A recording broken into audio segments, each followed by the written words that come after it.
श्री गुरुभ्यो नमः। वेदांत परिभाषा यह ग्रंथ का नाम है। इस ग्रंथ के रचयिता श्री धर्मराजा ध्वरेंद्र हैं। यह ग्रंथ अद्वैत वेदांत शास्त्र का प्रकरण ग्रंथ है। प्रकरण ग्रंथ का तात्पर्य है तच्छास्त्र में प्रवेशोपयोगी जिन सिद्धांतों का स्वरूपतः संक्षेपतः वर्णन है, उस ग्रंथ को प्रकरण ग्रंथ कहा जाता है। अद्वैत वेदांत शास्त्र में प्रवृत्त्युपयोगी जिन जिन अपेक्षित सिद्धांतों का ज्ञान चाहिए, उन सिद्धांतों का यहां ग्रंथकार सविस्तरेण वर्णन किए हैं। अतः यह ग्रंथ अद्वैत वेदांत शास्त्र का प्रकरण ग्रंथ है। शास्त्रकारों की पद्धति है ग्रंथारंभ से पूर्व मंगलाचरण करने की। मंगलाचरण क्यों करना चाहिए, इस प्रश्न पर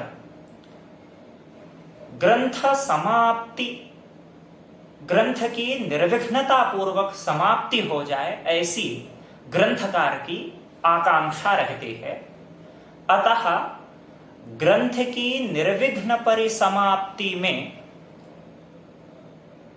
यदि कुछ ऐसे विघ्न आए जो ग्रंथ की समाप्ति के प्रति प्रतिबंधक हों, उन विघ्नों के निवारणार्थ मंगलाचरण किया जाता है।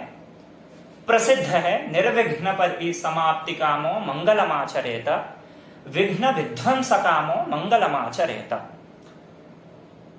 पुनः मंगलाचरण को ग्रंथ का घटक बना रहे हैं ग्रंथकार। उसके पीछे का अभिप्राय क्या है? शिष्याः अपि एवं कुर्युः, अन्यथा ग्रंथ के बहिर्भूत भी मंगलाचरण हो सकता है। क्योंकि मंगलाचरण का लक्षण ऐसा होता है, इष्ट देवता नमस्कारात्मकम मंगलम। इष्ट देवता का नमस्कार करना ही मंगल है। तत्तु वह तो ग्रंथ के बहिर्भूत भी संभव है। अतः ग्रंथ का घटक मंगलाचरण को क्यों बना रहे हैं? शिष्य शिक्षा, यही सच शिष्य शिक्षा शिष्याः अपि एवं कुर्युः, शिष्य भी ऐसा करें, इसलिए मंगलाचरण को ग्रंथ का घटक बना रहे हैं। पुनः इष्ट देवता नमस्कारात्मक मंगल जो सिद्ध है, उसको मन में रखते हुए ग्रंथकार मंगलाचरण में प्रवृत्त हैं साक्षात। यद विद्या विलासेन भूत भौतिक सृष्टयः तम नौमि परमात्मानं सच्चिदानंद विग्रहम्।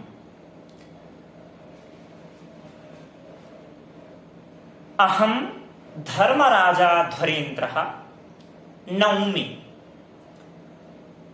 कम नौमि इत्यत आह परमात्मानम्।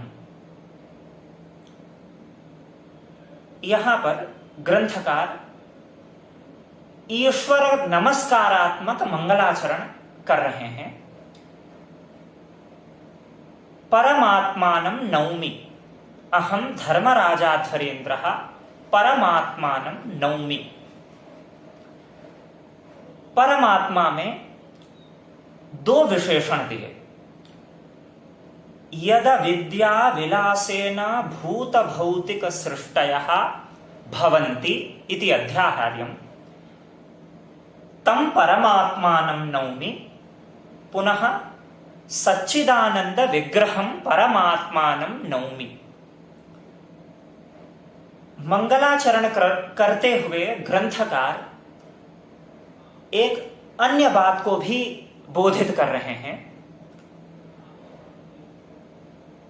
स्वरूप किसी वस्तु का अथवा किसी का स्वरूप निर्धारण के लिए दो मार्ग हैं, स्वरूप लक्षण और तटस्थ लक्षण के रूप में। तो ग्रंथकार इस मंगलाचरण में परमात्मा के स्वरूप लक्षण का भी चिंतन किया है और तटस्थ लक्षण का भी चिंतन किया है। मंगलाचरण में कहा, यद विद्या विलासेन भूत भौतिक सृष्टयः भवन्ति इति अध्याहार्यम्।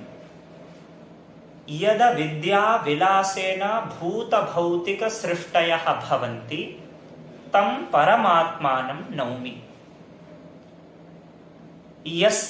यद विद्या विलासेन, यद विद्या ये समस्त पद है, विग्रह वाक्य ऐसा है, यस्य अविद्या यद विद्या, यद विद्यायाः विलासः यद विद्या विलासः, तेन यद विद्या विलासेन भूत भौतिक सृष्टयः भवन्ति तं सच्चिदानंद विग्रहं परमात्मानं नौमि। यस्य अविद्या यद विद्या, यत् पदोत्तर षष्ठी सच षष्ठी प्रसिद्ध ही है। षष्ठी संबंध अर्थ में होती है। संबंध सामान्य में षष्ठी विभक्ति का प्रयोग होता है। यस्य अविद्या यद विद्या, यत् संबंधी अविद्या इत्यर्थः, अर्थात जिसकी अविद्या से, जिसकी अविद्या के, यस्य अविद्या यद विद्या, जिसकी अविद्या के, पुनः यत् किम, किसकी अविद्या के, किम संबंधी ये अविद्या है। तो संबंध सामान्य अर्थ में यदि षष्ठी है, नहीं निर्विशेषम सामान्यम भवति, ऐसा नियम है। सामान्य सविशेषित ही होता है, विशेष के साथ ही होता है। तो संबंध सामान्य में षष्ठी हुई है। संबंध विशेष क्या है, उस संबंध विशेष के निर्धारण के लिए हम दो आचार्यों का, सैद्धांतिक आचार्यों का, जो हमारे सांप्रदायिक पूर्वाचार्य हैं, उनका मत उपस्थित होता है। पंचपादिका विवरण ऐसा ग्रंथ है, उस ग्रंथ के रचयिता विवरणाचार्य ऐसा प्रसिद्ध है। उन विवरणाचार्य के मत में अविद्या का संबंध ईश्वर के साथ है, अर्थात ईश्वर का अविद्या के साथ आश्रयाश्रयी भाव रूप संबंध है। ईश्वरस्य आश्रयी अविद्या नाम ईश्वरस्य कश्चन शक्ति विशेषः अविद्या, ईश्वर का एक शक्ति विशेष अविद्या है। तो वह ईश्वर को आश्रय बना करके अविद्या संबंधित है, उस अविद्या का आश्रयत्वेन संबंध ईश्वर के साथ है। तो यद अविद्या माने क्या, यद पदेन ईश्वरः धर्तव्यः, अर्थात ईश्वरस्य आश्रयीभूता या अविद्या, ईश्वर की जो स्वाश्रयी शक्ति विशेष है, उस शक्ति विशेष को अविद्या कहें। उस अविद्या के एक अर्थ। दूसरा, आचार्य वाचस्पति मिश्र भामती टीकाकार ऐसा कहते हैं। भामतीकार का अभिप्राय है, अविद्या जीवान विषयी करोति, अविद्या जीवनिष्ठा अविद्या ईश्वरं विषयी करोति, अविद्या जीवनिष्ठा सच ईश्वर विषयिणी। तर्हि अविद्या का ईश्वर के साथ एक विषय विषयी भाव रूप संबंध हुआ कि जीवनिष्ठा विद्या ईश्वरम विषयी करोति। तो संबंध पद से दो संबंध लब्ध हुए, एक आश्रय आश्रयी भाव रूप संबंध, एक विषय विषय विषयी भाव रूप संबंध। ईश्वर विषयणी अविद्या जीवनिष्ठा एक पक्ष है, ईश्वरस्य आश्रयीभूता शक्ति विशेषः एक अर्थ है। पुनः यद विद्यायाः का यस्य अविद्या यद विद्या यद विद्यायाः विलासः, फलितार्थ क्या हुआ, लब्धार्थ क्या हुआ, ईश्वर की अविद्या के दोनों ही पक्षों में ईश्वर को ही एकत्र विषय विषयी भाव संबंध से, तभी विषयता संबंध से ईश्वर का ग्रहण होगा, एकत्र आश्रयत्व संबंध से ईश्वर का ग्रहण होगा। तो ईश्वरस्य आश्रयी सा विद्या या ईश्वरस्य आश्रयीभूता अस्ति, ईश्वर की आश्रयीभूत जो अविद्या, उस अविद्या के एक अर्थ है, ईश्वर विषयणी जो अविद्या, उस अविद्या के ये दो अर्थ है। उस अविद्या के विलासेन तादृश यद विद्यायाः विलासः यद विद्या विलासः तेन यद विद्या विलासेन, विलास पद का द्विधा अर्थ कर सकते हैं। विलासो नाम सूक्ष्म संकल्प ईक्षणम इति यावत्, विलास का शाब्दिक अर्थ हुआ ईक्षण, संकल्प, अर्थात ईश्वर विषयणी अथवा ईश्वरस्य आश्रयीभूता अविद्या तेन अविद्यया भूत भौतिक सृष्टयः भवन्ति। पुनः विलास पद का कैसे अन्वय होगा, तो वह अविद्या क्या करती है, आगे ऐसा सिद्धांत तो होने वाला है, अविद्या ईश्वरस्य उपाधिभूता। उस अविद्या के द्वारा एक ईक्षण, ईश्वर में एक ईक्षण अथवा सूक्ष्म संकल्प होता है। वह सूक्ष्म संकल्प का आकार क्या है, इदम इदानीं सृष्टव्यम, इदम इदानीं पालयितव्यम, इदम इदानीं संहर्तव्यम। इस ईक्षण, यह ईक्षण अविद्या का परिणाम विशेष है।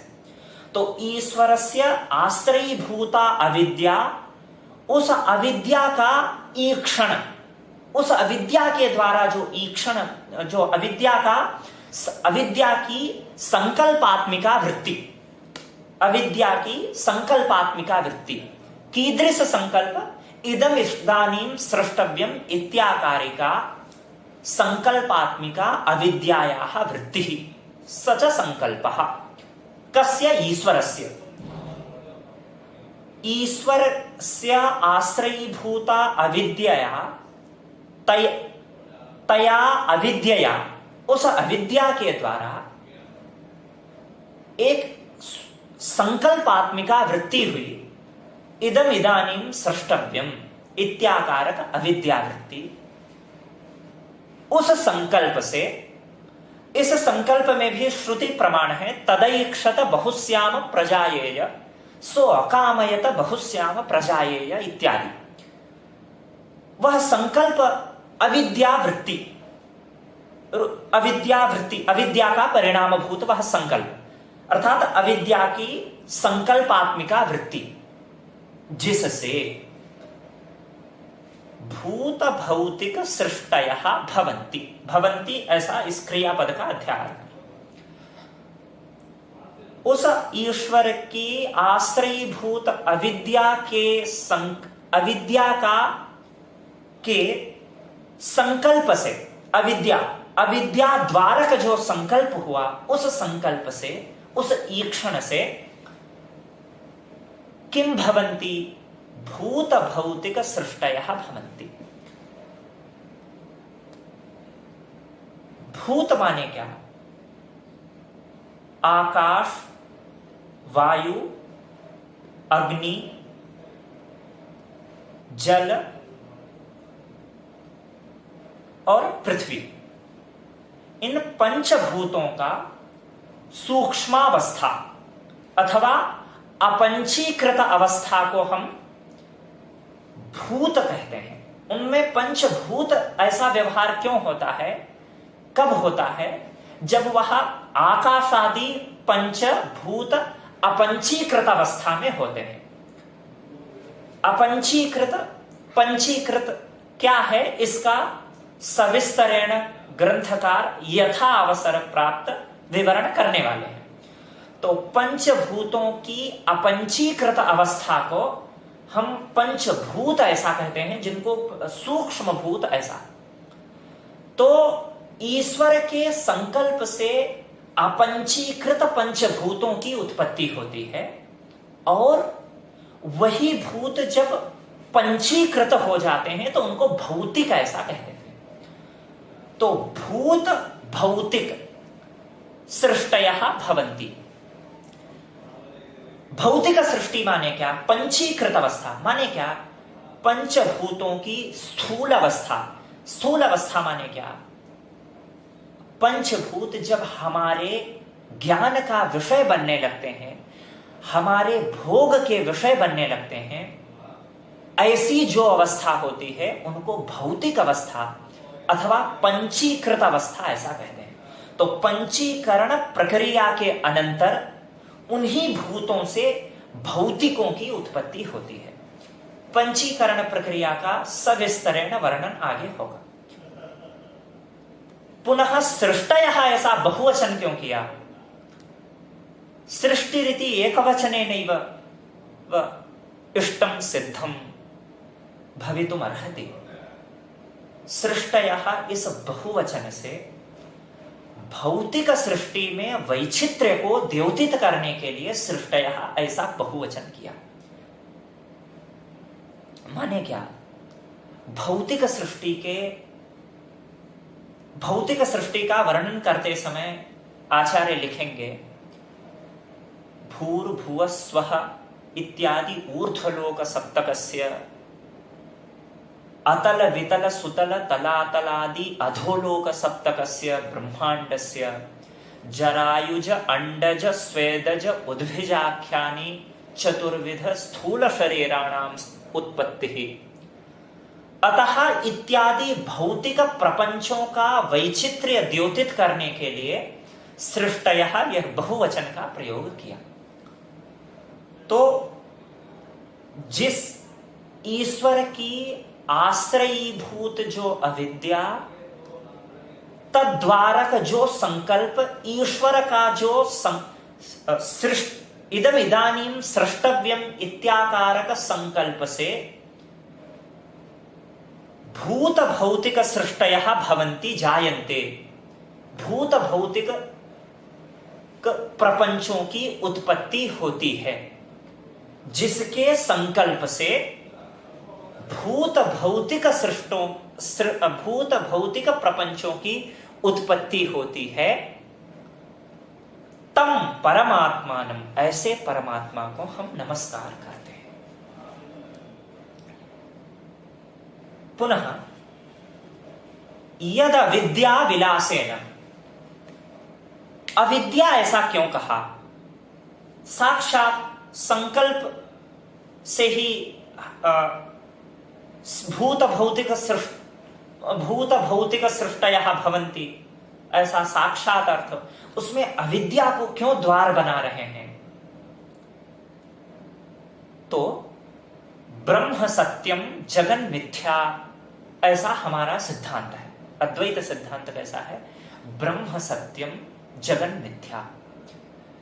मिथ्या वस्तु की प्रतीति हमेशा अज्ञान उपादानक ही होती है। अज्ञान को उपादान करके ही मिथ्याभूत वस्तु की उत्पत्ति होती है। उदाहरणार्थ, सुक्तौ इदं रजतम, सुक्ति में रजत का भ्रम होता है। वह रजत का अथवा रजत की प्रतीति क्यों होती है? तो सुक्ति विषयक अज्ञान उसमें उपादान कारण बनता है कि सुक्ति विषयक अज्ञान वशात हमें सुक्ति में रजत की प्रतीति होती है। उसी प्रकार यद्यपि अयम प्रपंच, यद्यपि यह प्रपंच वस्तु सत्य नहीं है, सत्य नहीं है, किंतु प्रतीयमान हो रहा है। क्यों? ईश्वर विषयक अविद्या। उस अविद्या, ईश्वर विषयक अविद्या द्वारा, उस ईश्वर की अविद्या के कारण इस प्रपंच की प्रतीति होती है। अतः अविद्या को बीच में द्वार बनाते हैं, जिसके कारण इस प्रपंच की प्रतीति होती है। अतः इस प्रपंच का उपादान भूत ही अविद्या है। उपादान पद से यहां पर आगे कहने वाले हैं, ईश्वर इस प्रपंच का विवर्तोपादान है, अविद्या इस प्रपंच का परिणाम्य उपादान है। तो ईश्वर से आश्रयीभूता या अविद्या तस्य यः परिणामः, तस्याः अविद्यायाः या संकल्पात्मिका वृत्तिः, तेन तया वृत्त्या भूत भौतिक सृष्टयः भवन्ति। तम, ऐसे परमात्मा को हम नमस्कार करते हैं। विलास पद का ईक्षण एक यह भी अर्थ है, दूसरा विलासो नाम परिणामः। विलास का अर्थ है परिणाम। उस पक्ष में क्या अर्थ होगा? ईश्वर की आश्रयीभूत अविद्या का जो परिणाम, जिस ईश्वर को आश्रय बना करके अविद्या रह रही है, उस अविद्या के परिणाम से भूत भौतिक सृष्टयः भवन्ति। उस आश्रय भूत परमात्मा को हम नमस्कार करते हैं। तम नौमि परमात्मा।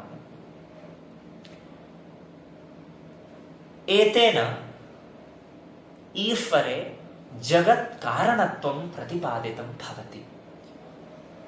अर्थात यदा विद्या विलासेन भूत भौतिक सृष्टयः भवन्ति, इस मंगलाचरण के प्रथम पंक्ति से ग्रंथकार यह भी बोधित कर रहे हैं, ईश्वर में जगत कारणत्व, अर्थात इस प्रपंच का जगत, इस जगत का कारण क्या है, कारणीभूत परमात्मा को हम नमस्कार कर रहे हैं। इसका मतलब है परमात्मा का एक लक्षण जगत कारणत्व, ऐसा सिद्ध हो रहा है पहली पंक्ति से।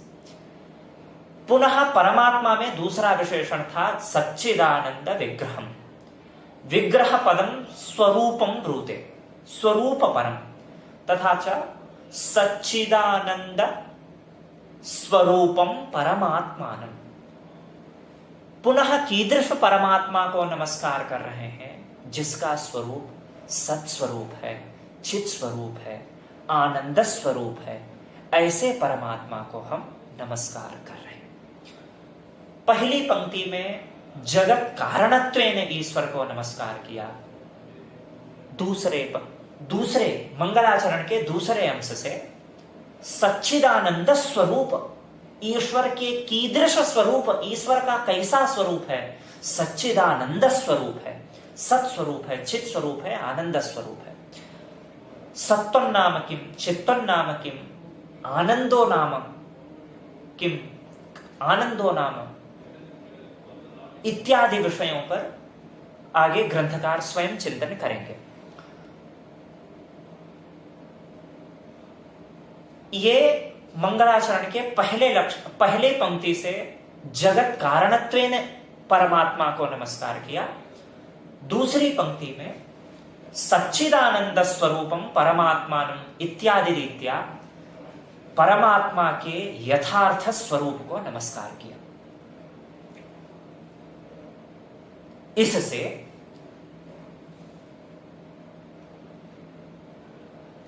किसी भी वस्तु के स्वरूप को निर्धारण करने के लिए मार्गद्वय है, जिसको स्वरूप लक्षण, तटस्थ लक्षण ऐसा कहा जाता है।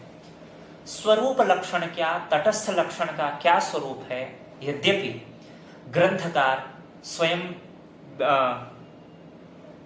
प्रयोजन परिच्छेद में लिखेंगे, फिर भी यावल लक्ष्य कालम अनवस्थितत्वे सति यद व्यावर्तकत्वं तत् तटस्थ लक्षणम एवंच स्वरूपमेव लक्षणम स्वरूप लक्षणम अथवा स्वरूपंच तल लक्षणम स्वरूप लक्षणम।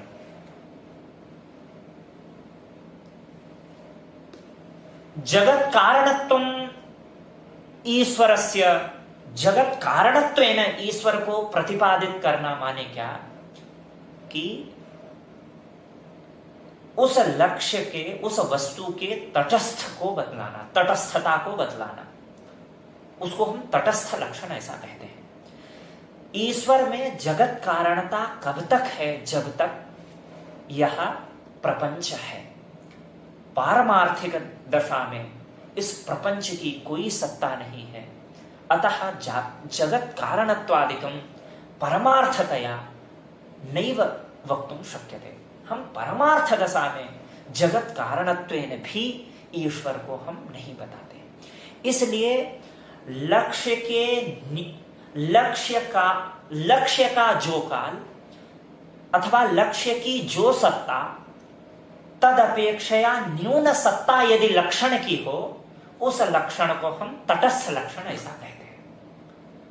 तो जगत कारणत्व अथवा यद विद्या विलासेन भूत भौतिक सृष्टयः भवन्ति इत्यादि पंक्ति के द्वारा जगत कारणत्व ऐसा जो लक्षण है, यह लक्षण तटस्थ लक्षण परमात्मा का है। यह ग्रंथकार पहली पंक्ति से बतलाए। स्वरूपंच तल लक्षणम स्वरूप लक्षणम अथवा स्वरूपमेव लक्षणम स्वरूप लक्षणम। ऐसा है, सिद्धांत में सत्ता वाला ईश्वर ऐसा नहीं, चित ज्ञानाधिकरण ईश्वर ऐसा भी नहीं है, आनंद वाला ईश्वर ऐसा भी अर्थ नहीं है, किंतु हम ईश्वर को सत स्वरूप प्रतिपादित करते हैं, चित स्वरूप प्रतिपादित करते हैं, आनंद स्वरूप प्रतिपादित करते हैं। अतः जब हम लक्ष्य के स्वरूप मात्र का निर्वचन करें, जिस लक्षण में लक्ष्य के स्वरूप मात्र का निर्वचन हो, उस लक्षण को हम स्वरूप लक्षण ऐसा कहते हैं। लक्ष्य परमात्मा, उस परमात्मा के स्वरूप का निर्वचन हम किए सच्चिदानंद विग्रह में इस पंक्ति में। तो सच्चिदानंद विग्रह ये परमात्मा का स्वरूप निर्वचन है। अतः सच्चिदानंद विग्रह ये परमात्मा का लक्षण स्वरूप लक्षण है। यद्यपि लक्ष्य लक्षण भाव भेद में स्फुटित होता है, ऐसा स्पष्टतया प्रतीयमान होता है लक्ष्य लक्षण भाव, पुनः स्वरूप, उस वस्तु के स्वरूप को ही हम लक्षण कैसे बतला सकते हैं? तो आगे ऐसा कहने वाले हैं कि धर्म धर्मी भाव की कल्पना करके, सत्ताधिकरण ऐसी कल्पना करके सत्स्वरूप ऐसा लक्षण करेंगे। तो स्वरूप लक्षण में धर्म धर्मी भाव की कल्पना करनी पड़ती है, ये एक ऐसा है। अतः प्रथमांत पदोपस्थाप्य जहां पर लक्षण होता है, प्रथमांत पदों के द्वारा जहां लक्ष्य लक्षण भाव निर्धारित होता है, वहां पर तट स्वरूप लक्षण ऐसा समझना चाहिए, जहां पर प्रथमांत और षष्ठ्यंत ऐसा, प्रथमांत और षष्ठ्यंत ऐसा, जहां पर लक्ष्य लक्षण भाव प्रथमांत पद और षष्ठ्यंत पद से जहां पर लक्ष्य लक्षण भाव बोधित होता है वहां पर तटस्थ लक्षण ऐसा समझना चाहिए। तो ग्रंथकार प्रथम मंगलाचरण में मंगलाचरण क्यों करना चाहिए, ग्रंथ का घटक क्यों बना रहे हैं, इस बात को मन में रखते हुए मंगलाचरण किया, जिसमें ईश्वर को नमस्कार किया, ईश्वर को द्विधा नमस्कार किया, जगत कारणत्वेन पुनः तत्स्वरूपत्वेन, जिससे यह भी बोधित किया कि परमात्मा का स्वरूप लक्षण क्या है, तटस्थ लक्षण क्या है। पुनः अग्रिम पाठ में आगे का मंगल।